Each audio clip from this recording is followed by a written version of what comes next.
Hi, welcome to everyone who's watching. And for those who are catching this later, you're in for a treat.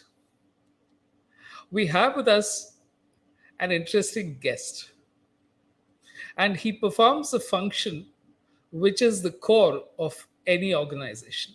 In fact, one of my earlier guests said that everyone has to be a salesman in life or a saleswoman.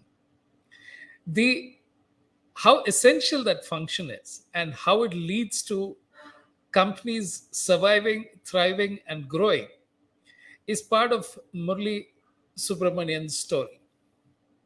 And it's not a simple story, it's a story that spans continents, countries, cultures. And we're glad to have Murli on board. And let's bring him on and find out how this all came to be. Hi, Murli. Hi, hi. First of all, a big thank you Wonderful to to have you, you on the and show. and thank you to all those listeners, viewers, and whoever they are, wherever they are. And at the very outset, let me just tell you this: I am no expert on anything. All I'm doing here is to share my kind of experiences, which might be different from others. It might help someone, might be beneficial to someone. That's exactly what I'm here to say. That's exactly what I'm here to share. So not Okay, as an expert, but as a person who is willing, able, and always ready to share. wonderful. Okay, you are the global sales head of Smart City Parking. So, what kind of business is Smart City Parking into? Well, I can make it very brief so that people aren't bored with smart city related activities. Then I can be very brief. See, what we do is we provide parking solutions uh, wherever they are needed, be it Okay, apartment, be it malls, be it cinemas, be it corporate houses, be it special economic zones, be it corporate factories, be it corporate houses, be it on street, off street, be it wherever. And okay, the number of vehicular population across this world has been multiplying mindlessly. And then when you see any multiplication that is mindless, whether it's population or vehicular population, whichever grows mindlessly, you need some kind of organized way to rein in, bring in a sense of organized behavior, whether it's human being or vehicle. They're not different. And since it is human being who drives all these vehicles and then haphazardly park, there comes our expertise into play, where we make things much more easier for either the passage of the vehicles or the parking of the vehicles. And what we do essentially, I mean, before even I get to my particular role, is that we provide parking related solutions. Maybe you have a limited space and then we have to come and design a parking area for you, or you have an area which can be designated for parking of vehicles, and when we come and design those things for you, maybe we could add some technology in terms of sensors, or we could go ahead and have it advanced to the level of having an app-based parking solutions, which is becoming a norm of late. And my role is to make sure that I get the clients on board to accept my kind of solutions. And my kind of solutions is very flexible. We are specialized in customizing solutions. Your needs are different than somebody else's needs. So we don't go by one size fits all. We don't go with a set of solutions that would be actually, thrust upon people and make them accept the solution. No, we don't do that. We come to you, we assess your needs, we sit across the table and we suggest these are all the things. Would you be interested in going for these kind of solutions? And when they say yes, and if it is in line with their budget, then we go ahead and execute the solutions, whatever is easy for them, whichever yeah. is logically suited to their requirement. Well, in 3 minutes, you had me sold on this, Murli. So, I guess that's a lifetime of experience speaking. So, why don't we go back to the early My days first job. in Okay, school? let actually, even my first job was interesting. When I say this, it might, you just refer to someone saying that everybody is a salesman. I firmly believe in this. A mother, a father, a teacher, a doctor, a nurse. Everybody is a salesman. And in that, I simplify it for the benefit of listeners and viewers everywhere. You see, when I have to convince you to my point of view, the act of salesmanship is already bigger. And it culminates only when I'm able to persuade you to take an action. So, very unfortunately, people do not have the macro view of selling. They think that if I'm able to convince, you're a salesman. Actually, no. You're a salesman only when you're able to convince and then persuade towards a favorable action, and then you're a salesman. And this I learned very, very, very early in my career. And when I say my first job was just an extension of my life. It was not a job. Even today, I don't call this a job because I do it as an extension of my attributes. You know, I talk with quality. I groom myself with quality. I sell myself with quality. Everything I do is about quality. It's not about me alone. And anybody who believes in quality will always have the deliverance in terms of profitability or salesmanship of whatever. So, let's go back to my first job. When I started my first job, it was the company is called Nestle today, but those days it was Food Specialities Limited. You see, I'm not from a big school, a big B school, and the criteria for getting into Nestle was somewhere here, and I was nowhere there. Most people who even know me do not know this part of my story, actually. You see, I started off with the Oberoi School, Oberoi's, the group of hotels, okay? And that was a very, very brief stint. That is where F.J. Ryan, the erstwhile managing director, was staying in one of the hotels, and he saw me as one of the front office receptionists. He called me out and he asked me, like Steve Jobs asked John Scully, the erstwhile CEO of PepsiCo. Steve Jobs confronted him and asked him, would you like to be selling colored water for the rest of your life, or you want to do something more meaningful in your life? And that's how John Scully got into Apple. And probably that's how I got out from Oberoi to the Nestle. And Nestle had to pay 2.6 lakh rupees in 1987 to get me out of Oberoi. Well, this is something which even my parents don't know, or until now. If they're listening somewhere, my father's no more, but my mom should be listening. If she's listening, it would be a news to her.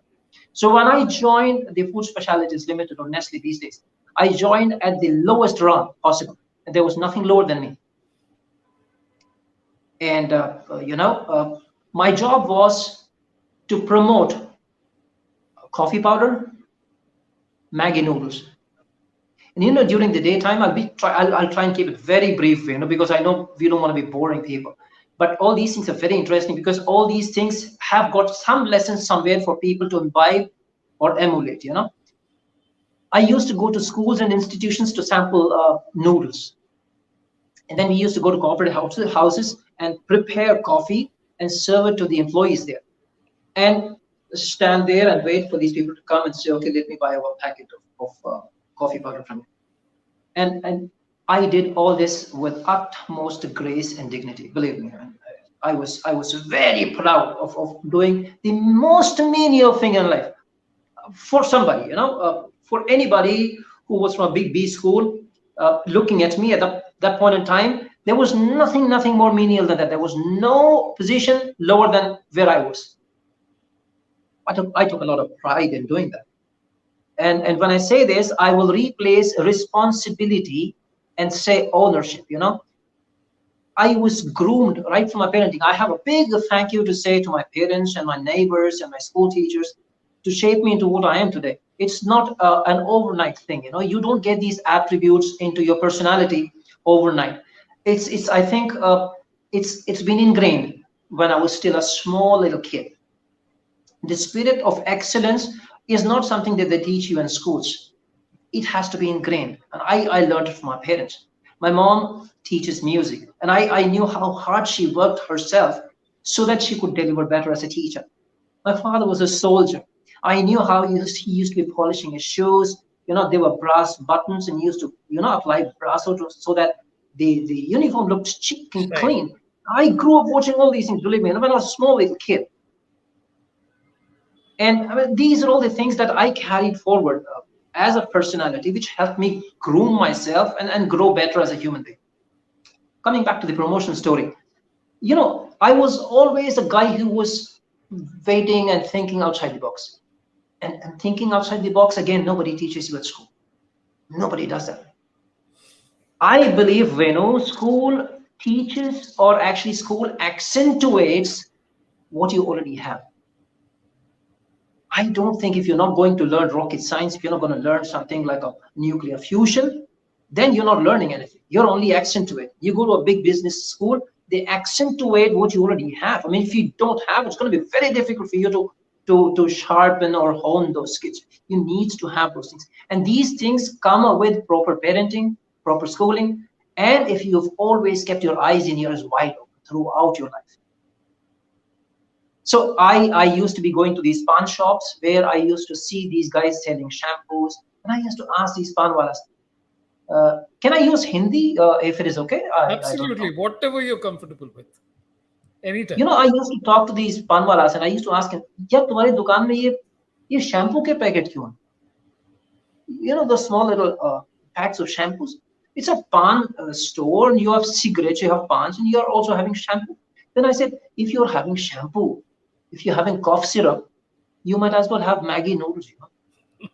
So it was like a shock to him. But then I said, okay, why don't you just try? There's no harm in trying. If you're not able to sell in about 15, 20 days, I'm going to take them back. No big deal. It so happened that almost, and I started off in Hyderabad. And Hyderabad is they speak good Hindi and Hyderabadi Hindi. So it was easy for me to immediately relate to them. And on both sides, you see, Maggie's color is very eye-catching. It gets to get easily identifiable. It's distinct. Right. So in no time, the entire street was painted like Maggie. No merchandising team. I'm talking about infancy stages in terms of advertising and marketing in India. I'm talking about 1987. So I'm 57 now. So I'm talking to you about 30 years ago. So Yep. our marketing, our merchandising, our display, they were all in their infancy stages. Right? We did not have any digitized boards. We did not have any LED boards. We did not have nothing. All that you got to see was plain old paper and those shiny things. So I just painted this entire stretch yellow and red. And it so happened that my managing director, F.J. Ryan, was visiting this place. And he saw both sides and he was like, oh my goodness, how are they selling Maggie in those small little outlets? He went back to the hotel. He was staying in the Oberoi, the Krishna Oberoi. And then he asked his manager to find out who the representative was who was handling this area. So I won't name this representative, but then he thought there was something amiss, wrong, something was not okay. So he immediately said that I'm not the one who's doing, it's a new promoter who's been handling this area. So I think it is better you ask him. So they immediately asked me to come over to the hotel. So, those days, if you're asked to come to the hotel, it was not a good sign. I had nothing to lose. I was never scared of nothing in my life. I just went because I was happy doing what I was doing. And I knew that I didn't do nothing wrong by placing a product. I went there and this guy said, are you the guy who placed those things over there? I said, yes, sir. He says, okay, come into the management. Finished. No big B score, no nothing. That's all. I mean, he saw the way I was groomed. I was still, wearing not those suspenders, but I was clad in a tie, and I was immaculately dressed to cut the long story short. And I was into the management. So you can imagine, the prerequisite was you should have been a management graduate from some of the big schools. You should have been first class graduate, to begin with. I was neither. I was none. What I did have, was this spirit of doing something with a degree of excellence. And that is something which I learned from my very childhood days. Very childhood. I still remember my father had asked me to clean his Java motorcycle. Java, this was, I'm talking about very early 70s. And this motorcycle was made in Czechoslovakia. It was only sold in India. None of the parts were ever even made in India those days, So he asked me to clean this vehicle, and I cleaned the vehicle. When he came, he just put his finger underneath the mudguard, and he saw dust. And I was immediately reprimanded. He says, "You want to do something, do it Do with it a well. degree of meticulousness." That was my first and my last lesson. If I do something, I will do it to the best of my ability, and probably even the best of your expectations. That's how I learned. When I was born, I was bilingual to begin with. You open the door. We come from an armed forces background. We were living in quarters. I opened the door, and it's a total stranger. They might be speaking Punjabi, Hindi, Bangla. So when I was probably 3 years old, I was speaking more than three languages. So you can imagine. So being bilingual was something which was a default nature, and these things make you endear. If you're able to endear, half of your job is done, Venu. Half of your job is done. And then comes the communication, and then you already have the language skills. you know so I will stop at that, and I will let you probe with more questions, because this is Yeah. my So background. I'll Okay. just take a minute to show you who all are. We have someone with Poland here. I'm Poland, sorry I yeah. can't pronounce your name, but You can call him welcome to the show. George. You can call him George. Okay. And here's a question based on your persuasion bit. All right. Okay. Okay. Okay. Isn't persuasion seen as a pushy salesperson? It depends. You see, you can play with words. I mean, the first thing you need to make anybody understand is that you don't try to be intimidating. Never try to be intimidating. If you are able to forge a relationship, you see, I always value the connections being evolved and progressed to a state of relationship, and this takes time. Connection does not immediately get to become relationship happens only when there is a better connection on a higher level, and that comes with trust, faith, and security. Okay. Now if the person feels that he's got no threat in either listening to you or being persuaded to you, it cannot be pushy. It can be pushy only when you see a sense of resistance, and then you still persist. You see, persist and persevere, these are two different things, and people get confused here. Persisting is mindlessness. Persevere is with finesse, with sophistication. So when you persevere, you're not pushy. When you persist, you're pushy. Okay. I think I'm clear. Yeah, I think you made it. So here's another, which I think came at the point where you said ownership, that you own every single thing that you do, and that makes the biggest difference too. So thank you Absolutely, for Remo, sharing. absolutely. You see, I will And at this stage, I will just people who believe in this sense of ownership, they must read this book by a couple of Navy SEALs, and the book is called Extreme Ownership. I think it was written somewhere last year or so. So okay, if people can lay their hands, it's a good book. I will just put it on my LinkedIn also. sure. You so you were called into the management, and then Yes. began your stint of working abroad for Nestle, or From there I was again offered a bigger responsibility with Cadbury chocolate. So I was handling the Middle East and the African continent. So I had a bigger responsibility. With Nestle, I was confined to India those days. I was confined to India. I was confined to the Malabar stretch to begin with. After Hyderabad, I went to Malabar stretch, and after Malabar, they gave me the entire northeast of India. I was handling all the seven states, and that's how I got to refine my spoken Bengali or Bangla. okay, and then each of these things. What I'm surprised by is a lot of people have very narrow comfort zones. When they get into a market, they say, I know this market well. I know the people there. I know how to sell in this place. So they believe that their network and connections work and are leveraged much better when you know the market better. But you have actually gone in the opposite direction. You have actually tested places and people that you knew nothing about. Because obviously, if you've spent worked in 70 countries, it means that you have had to work in areas that you were not familiar with at all. So, where was that shift in the mind? See, as I keep telling you, everything happens in your very early stages of your life. And then that's how, because my father was in a transferable job. So I keep taking you back to the background because that's how I grew up.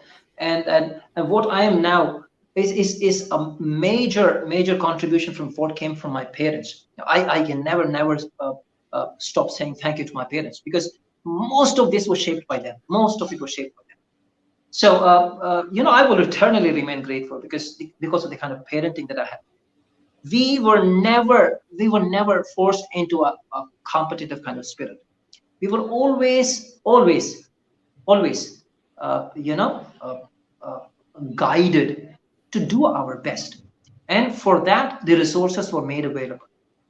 So we were fostered in an atmosphere where excellence was valued. And now, speaking of the comfort zone, I have personally believed that the moment you feel that you're in a comfort zone, your learning ability starts to cease. My personal opinion. I'm sorry. I'm very sorry. This is not to intimidate people who think exactly opposite to what I think and believe in. I personally feel that the moment you have a comfort zone, you're limiting your prospects of blossoming any further. You know, the more adversity you face is when you get to learn more, you get to refine yourself more, you add resilience to yourself. All right. And now, as I keep saying, I grew up with a mindset where nobody is a stranger. Whether you white, black, yellow, you spoke whatever language was nothing to me. To me, I was like I grew up embracing everything that was diverse. When you Okay. are, you've already embraced everything that is diverse when you're so young in your life. Your arms can only grow wider. You only have a wider variety to embrace and then assimilate and learn.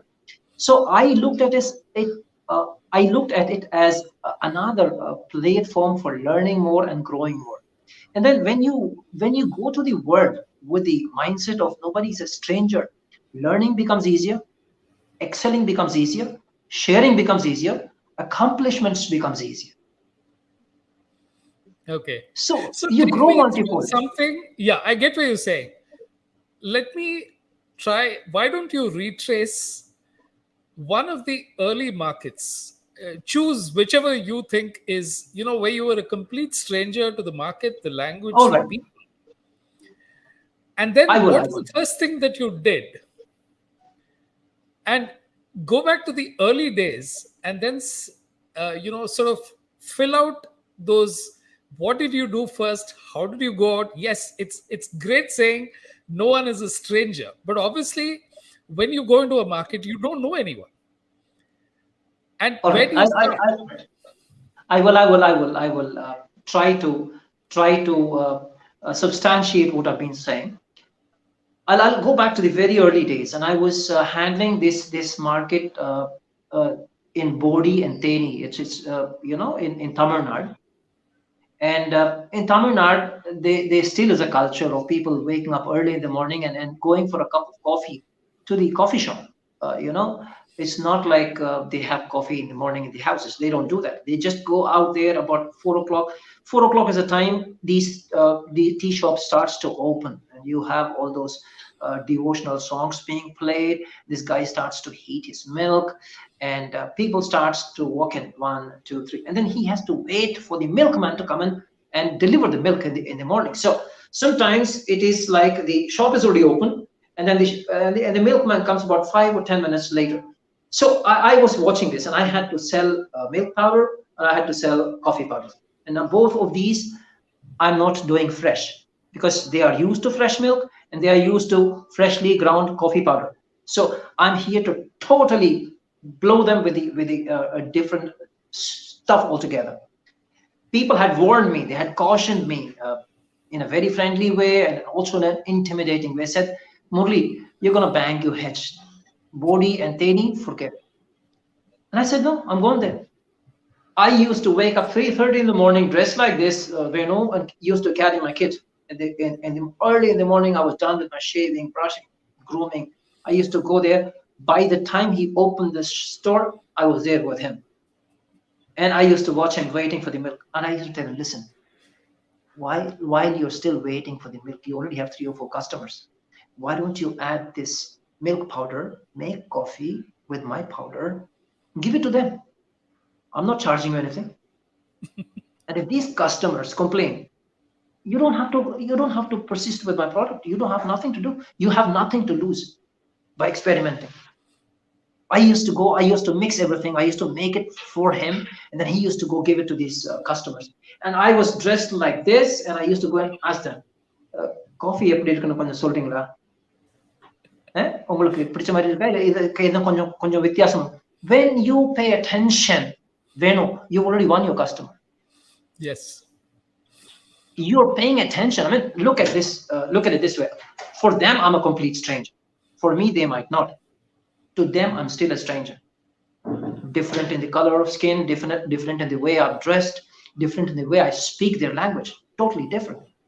But then the fact of the matter is, I've shown them the attention that they deserve, probably more than they deserve.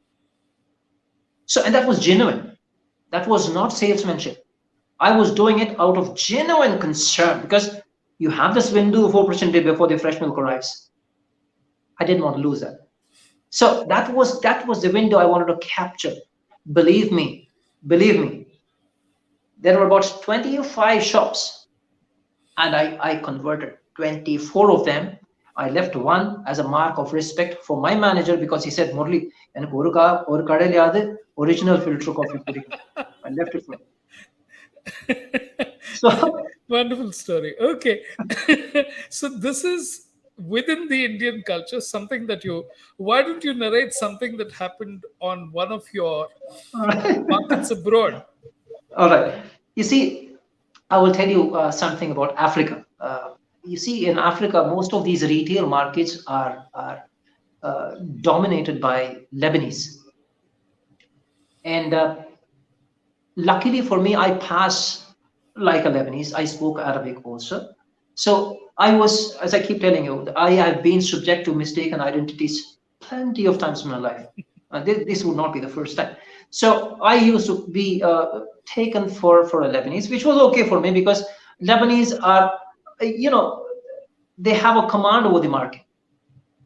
And then, having been there, they use, in spite of the fact that they have a lot of fresh tomatoes available, their way of food culture, they have a predominant use for tomato paste. And they all have plenty of locally made paste, which have got no consistency whatsoever. And when we speak of the African market, it's very, very, very, very unorganized. It's not like in India for the past 50-60 years. It's been very organized. I mean, stores are well laid, well defined. You have to go for a grocery, you go to a particular store. You want to go for some beverages, you go to a different store. Africa was not like that, and it's still, most places it's still not like that. One window, you can shop everything. So those were the days. And they would not buy. I was promoting a different brand, which was called Gino, which comes from the house of Watanmal, which is owned by a Sindhi out of Hong Kong, and he sits in Los Angeles. So he met me in Los Angeles. He says, Murli, yeah, mera ye brand karke de de. Brand this for me. I said, okay. So I took it, and it was a big challenge. Nobody would want to buy, because it was definitely slightly more expensive, but then the quality was beyond compare. It was like poles apart, but nobody want to believe you. They won't even want to spend any time for you to convince or persuade otherwise. And what I did was, I made a local guy a friend who used to be making local food. So we made a makeshift stall making, I will tell you the name of the dish also. So this will be interesting. tilapia, banku and tilapia is a dish which people usually go and eat. And tilapia with a lot of tomato curry, all right? They use a lot of paste. And this is their favorite food. What we did was, and this my company did not spend. This was my personal initiative. And it was a risk I was willing to take. I went to these markets. These markets are open between 5 o'clock in the morning until about 11 o'clock in the morning. That's all. After that, everything disperses up. Finished. It's Okay. all way in the middle of the road. What we did was I hired these guys, local guys who made banku and tilapia, and then they served these main shopkeepers for free using this tomato powder, tomato Okay. mix. And I made special aprons for these guys to be branding the tomato paste, and the stall was branded. I engaged in this exercise for 3 weeks, just 3 weeks, Venu. And I will tell you, I incurred an expense of $3,000. That's all, $3,000. Today we have a factory, and people, I go visit there after 15 years, and they call me Mr. Gino. After 15 years, they call me Mr. Gino, although I'm not even recognizable. But those days I had a mustache. They still call me Mr. Gino. So that is the kind of impact you leave in a market, which is a totally strange.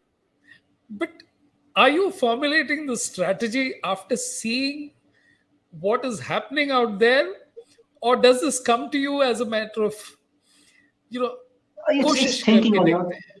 नहीं नहीं नहीं, कोशिश करके देखने वाली बात नहीं. See, most often than not, there are certain things. You see, I firmly believe in intention and actions which are in synchronicity.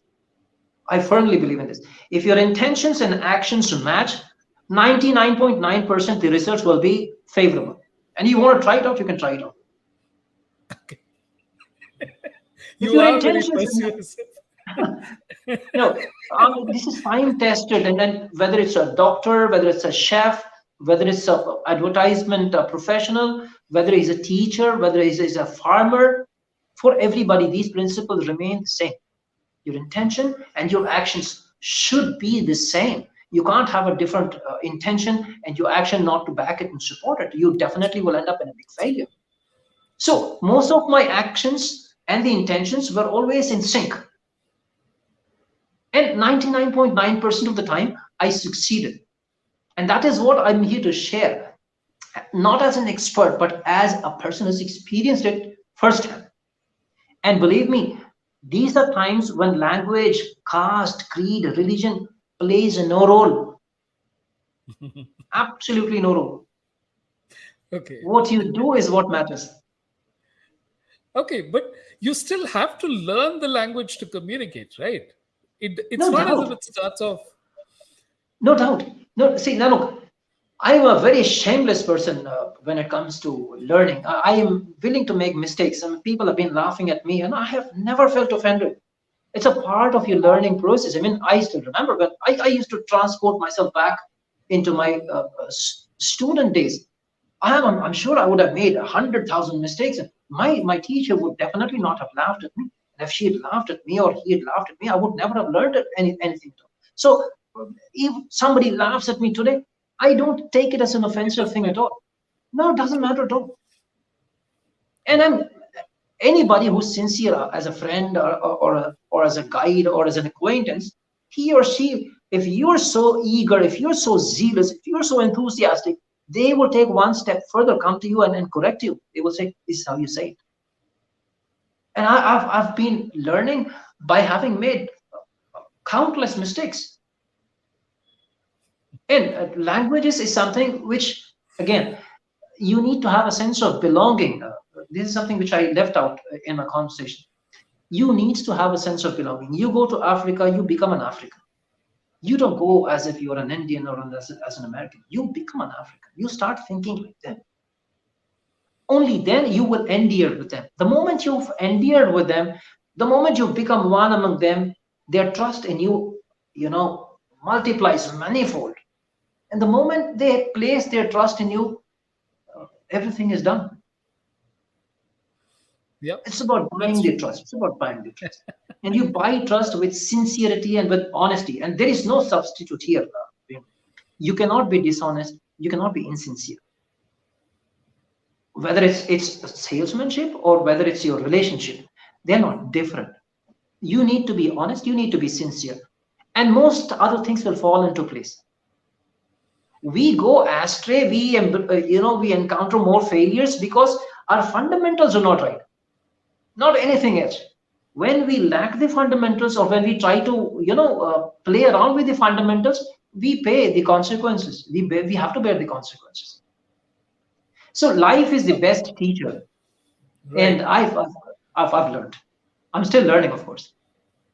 Wonderful.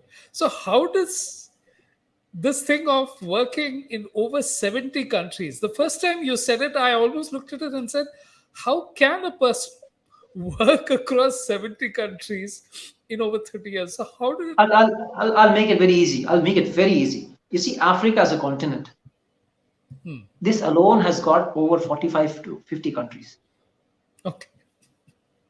So without even going too far, and then not only have I flown around, I've also driven. I've driven all the way from Morocco, Senegal, all the way up to Ivory Coast, and I've driven from Ghana, both eastwards and westwards. Eastwards, I've driven to Togo, Benin, Nigeria, Cameroon, and up to Equatorial Guinea. Ghana, driven up north up to Burkina Faso, Mali, Niger. I've already counted about a dozen countries here now. So you can imagine, when I fly to the East Coast, I go to Tanzania, for example. You've already started Tanzania, Malawi, Mozambique, Zambia, Botswana.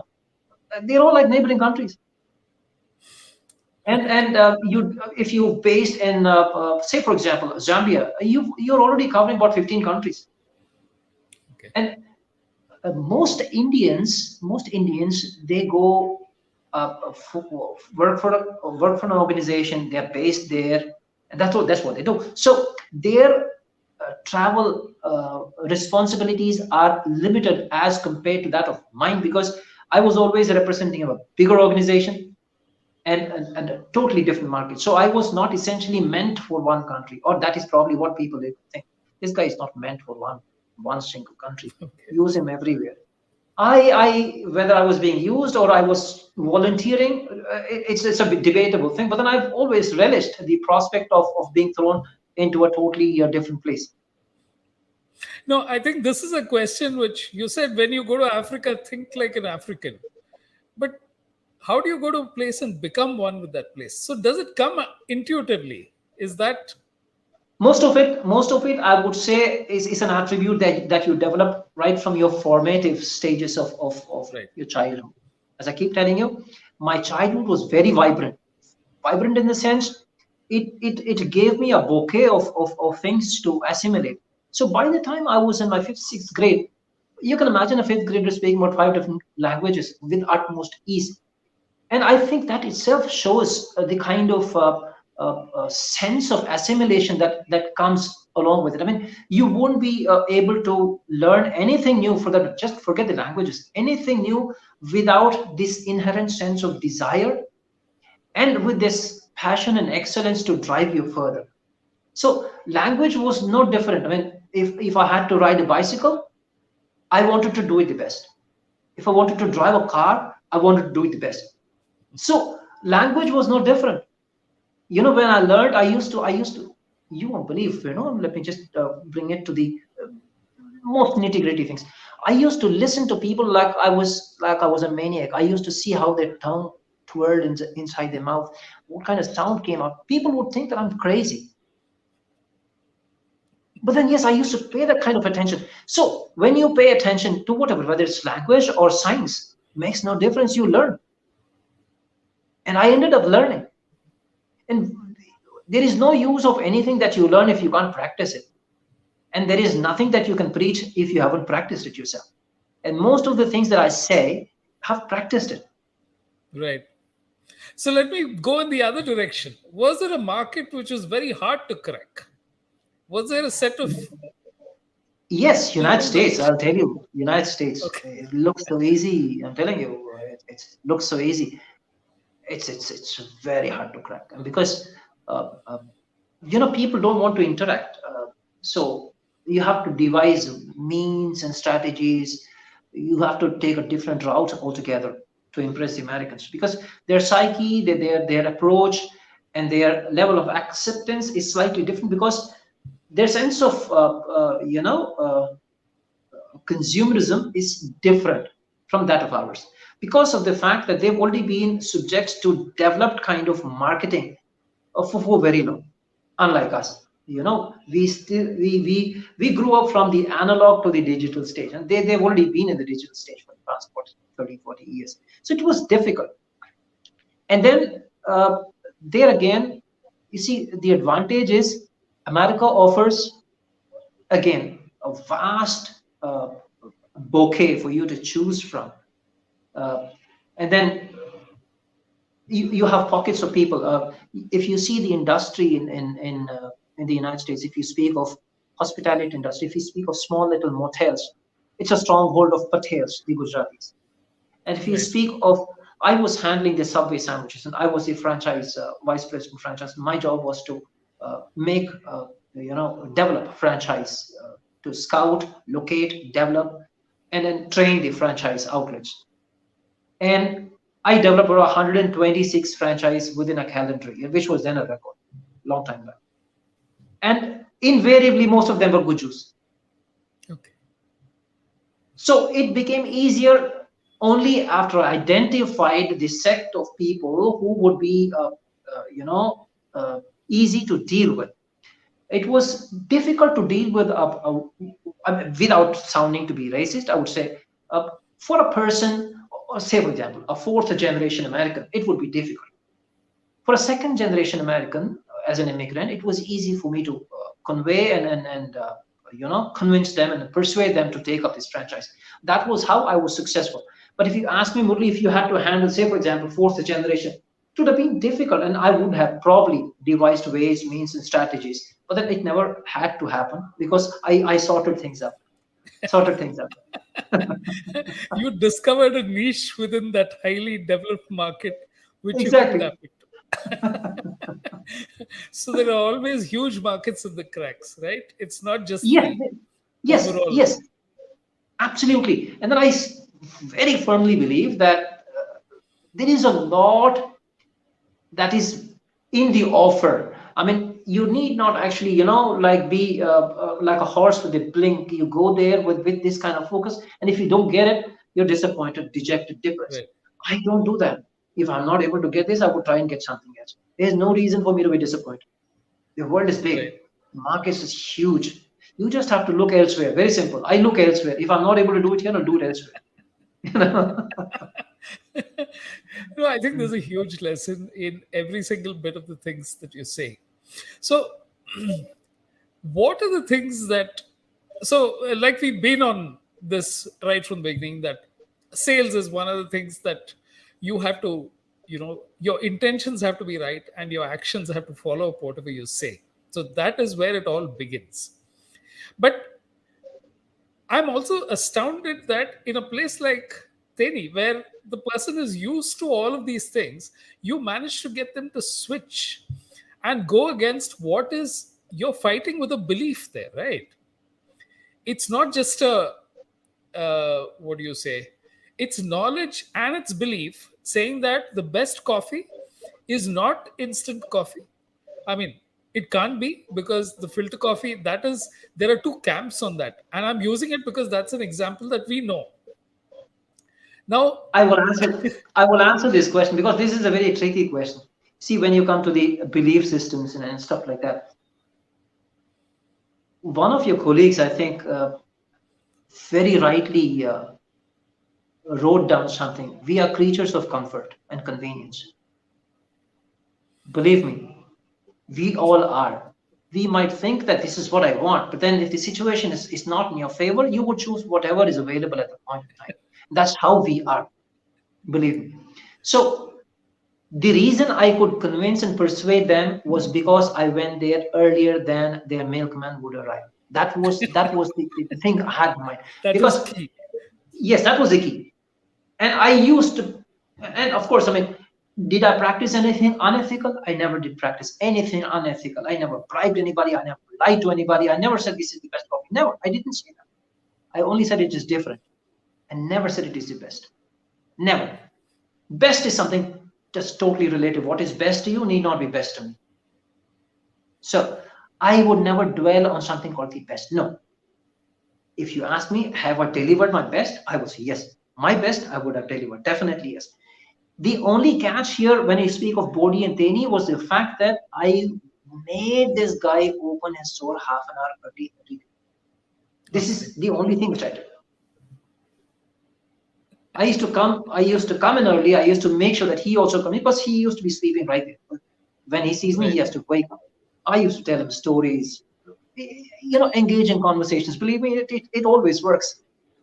So, I mean, just think of somebody who's born and raised in Bodhi and Teni. He's listening to stories out of this world. For him, it is a window of opportunity. Talking about those days, televisions were not a household thing.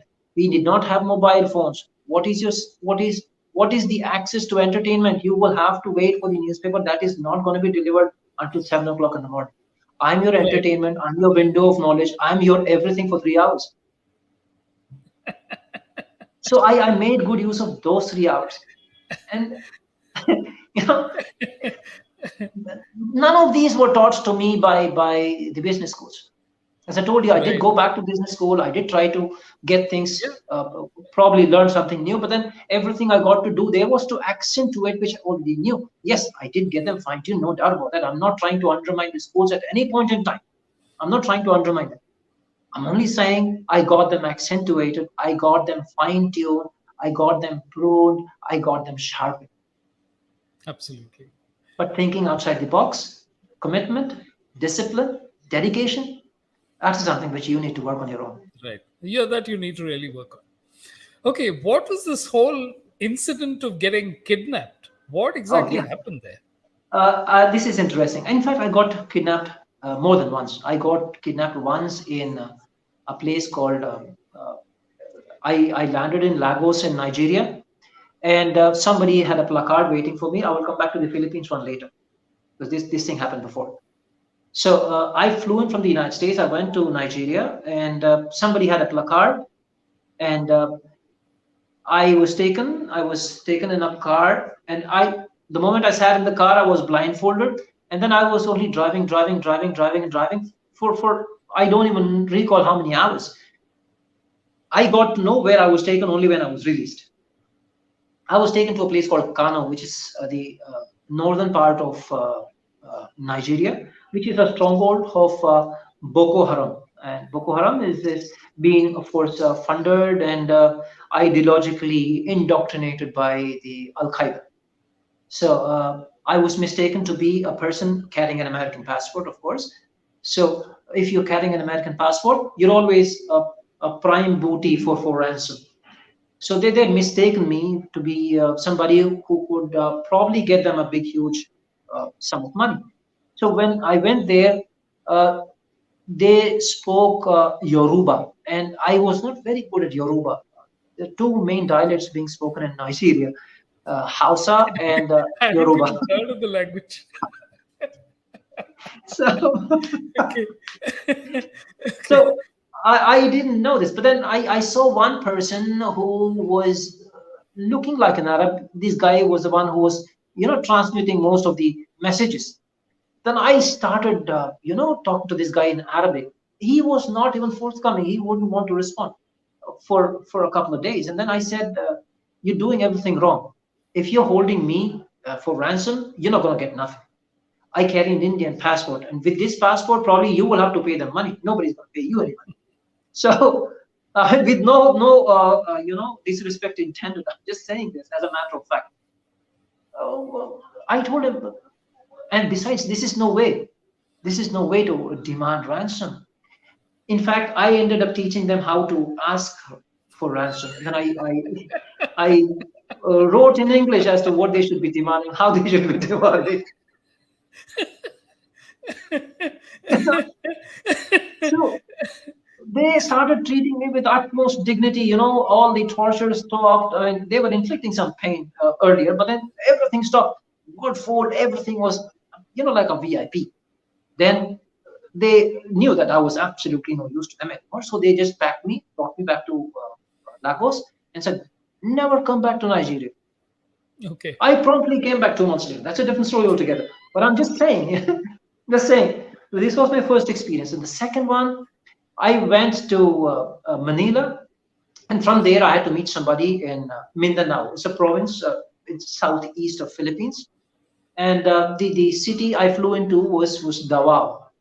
I flew into Davao, and there again somebody came with a placard, and I take everybody for granted very instantaneously. I'm friendly, so I these guys again took me on a small little it was not bigger than a canoe, a motorized canoe with 3 people, and then that is a mode of transport anyway because there are hundreds and thousands of islands. So I was taken to one island. I knew that something was not right. Immediately, they put me into a place. This was the Abu Sayyaf, and then they mistook me to be a pastor. And this was a predominantly Muslim separatist group, which was again funded by Al Qaeda. And I I spoke broken Tagalog, and I told them, listen, again, you're wasting your time. You won't get nothing. I mean, I see, but they were hell bent upon killing. They by that time already killed people and then made the video also. I said, if you want to kill, you can go ahead and kill. I'm definitely not. I first of all cannot resist. Second of all, I tell you this, I'm definitely not scared. I've been shot at. I told them I've been kidnapped even earlier. So this is nothing new, and you cannot intimidate me. But then I can tell you, it won't help your cause. It will definitely not help your cause. They kept me there for 3 days. They shifted me to another island. From there, they very promptly handed me to a local police. And then the police took me back to Metro Manila. There again, I was treated with okay, if not like a VIP, at least I was not harmed, no bodily harm, no other torture. But then in both these cases, it was clear cases of mistaken identities. Both these cases. And Wow. So this, I mean, this is, I understand that salespeople can uh, run into problems of, let's say, people not buying your products, but being, this really does take the cake. And it's not just once, but twice. But what really and blew me over was that you taught them how they could be better. I'm a salesman. I have to say, So you pointed out the flaws in their strategy. I told them I don't know if it really worked. At least it worked in my favor as far as I was released. Yeah, yeah. No, that's a so. I don't know. Looking back at all this, is it the ability to retain your sanity irrespective of what the situation is, Yes, or is yes, it Venu, simply I that you're used to being to uncomfortable, not so uncomfortable, but at least to the extent that what exactly is happening, and then take see. measures. The point is, the point again, I think it is a lot to do with the armed forces background. Because when I was very young, India was engaged in the war with Pakistan in liberating Bangladesh. My father was posted in those fronts, and I still remember we used to have these carbon papers, small little carbon papers that we used to stick to the window, because the light couldn't go out. It was a blackout. So we were asked to refrain from turning on the lights. And in case, if by chance, even by an accident, if we were to turn on the lights would go out. So we had carbon papers. I still remember when I was Right. 3, 4 years old, I used to stick carbon papers on the window so that the light wouldn't go out. So you see, and of course, I mean, we did not see any casualties closer to our neighborhood, but then there were casualties which were happening. And as a 3, 4 year old, you knew that people were dying because of something which was not in their control. They didn't want to volunteer to die, but they died, you know, air raids or artillery fire and stuff like that. So very early in my growing up, uh, I had this feeling that there are no guarantees for life. There are no guarantees for life. So there is no reason for you to be uptight about things in life. Just take them in your stride, and to the best of your common sense, to the best of your logical orientation, try to sort them out. If you cannot sort them out, no problem. Look for something else. Given your abilities, given your resources, You will not be able to solve all the problems in your life. Believe me, Yeah. given your resources, given your abilities, you will not be able to solve all the problems in your life. But with your level of sanity, with your level of understanding, you will certainly be able to deal with all of them. It's about dealing with them, not the essential ability to solve everything in your life. So I learned this very early in my life. So I'm not here to solve the world's problem. I'm here to sort out things to the best of my ability to make sure that we both are okay. That's all. You know. So I Yeah. think this ability has got to do with a lot of resilience when you firmly believe that you don't have to take everything so serious, other than your honesty and integrity. The rest of the things you don't need to take them seriously. Okay. So somewhere I think right through you found that there was a measure of similarity between the developed markets, the not so developed markets, and the way you say it. Because I've always had this feeling that when you go into a new culture, a new country, it's hard to adjust and adapt. But you seem to simply look at it as saying that no, it is the same, people are the same everywhere. I will ask you this small little question. You see, it will be a trigger point for people to start thinking. People have their children. You see, they go to school. Uh, just like that, they say, these days Python is the in thing. Why don't you learn Python? A program. And they take up learning Python. And they had not got a clue as to what Python was. I mean, now let me just go back into my time. I've seen people taking up Visual Basic C++ with absolutely no background. Believe me, no background, nothing whatsoever. Yeah. But they were able to do it. See, when it comes to education, when it comes to acquiring an added letter, academic credential, we are quite open. We don't find those things very strange. But when we speak of going to a different country, we want to look at it as a strange thing. There is nothing strange in this world. Believe me, there is absolutely nothing. It is only the things that we have not seen. That's all. We have not felt. If you're open-minded, if you're open-minded, believe me, there is nothing which is going to be strange. It might be strange for the initial couple of minutes. You just have to try to assimilate, breathe easy. You will start learning things much more easily when you have this desire to assimilate, when you have this intent and desire to learn and do well. Then it does not take a lot of time. Does not take. Then if you go with the mindset, "अरे यार अब मैं क्या करूँगा? What am I gonna do? I'm going to Kerala. I don't speak Malayalam. What am I gonna do?" If I go with this mindset, believe me, you're gonna have problems. Yeah. Yeah. That's true. So I went to No. Kerala. Believe me, I went to Kerala. Of course, I mean, I did speak good Malayalam, but then even if I didn't, for me it was no big deal. I went to Assam. I went to Manipur. Believe me, I did not speak one word of Manipur. How long does it take? 2 days, 3 days? At least you will be able to say thank you in their language. Start off with that. Absolutely. The moment you are able to express gratitude in a local language, your half of your problems are solved. And how long does that take? Absolutely. No, I think there's a huge lesson in what you just said for all of us, especially within our comfort zones, Murli. And I think, like you have so amply demonstrated today, our comfort zones are restrictive. They are the ones that, and maybe the sad part is a lot of us don't really extend ourselves beyond because we think of danger and you actually walk into the mouth of danger and then say that no, I'll come back to the same place. You figure Yes, the ways fun part, out. the fun part is all our fables, all our mythological stories have all taught us the same thing which I'm doing. I'm doing nothing different. Okay. You want to go David and Goliath? How do you think David ever went to face Goliath? I mean, you have it in your stories, you have in your mythologies. In our stories, we want people to be heroes, but we personally don't want to venture. That is something that is a mindset. That's a mindset. That's a lovely way We to put like, it. That in our stories, we want people to be heroes, but we don't yeah, want to emulate them. Yeah. That I think and is part of the. Yeah. Yeah.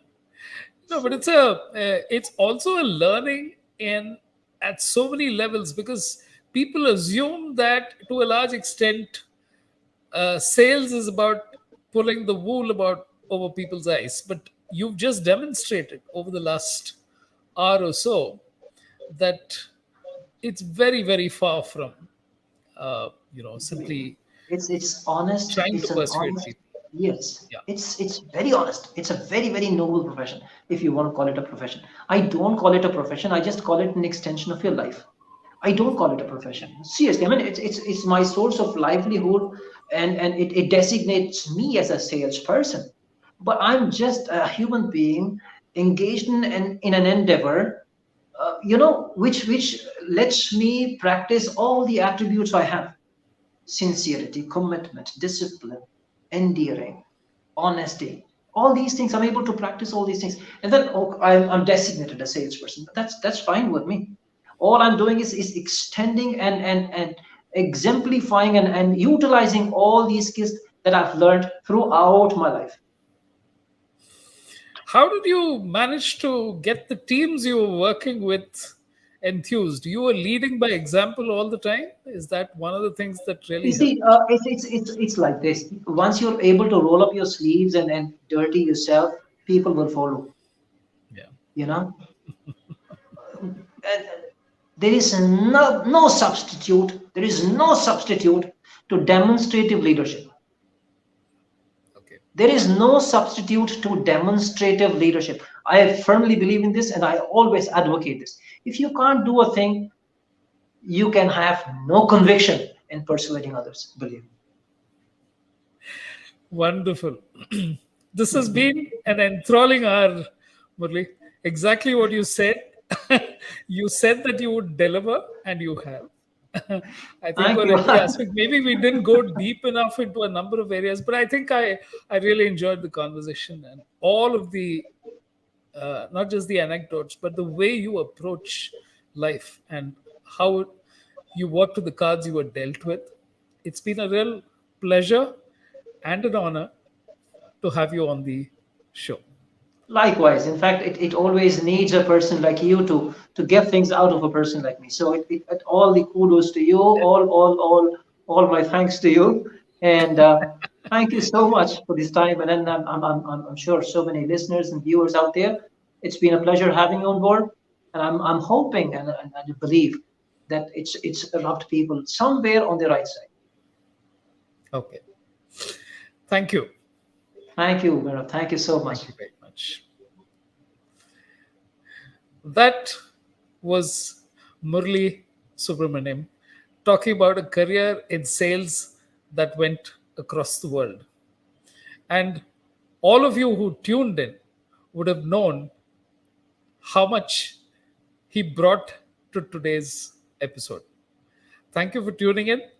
Thank you for listening. And we'll see you again next week.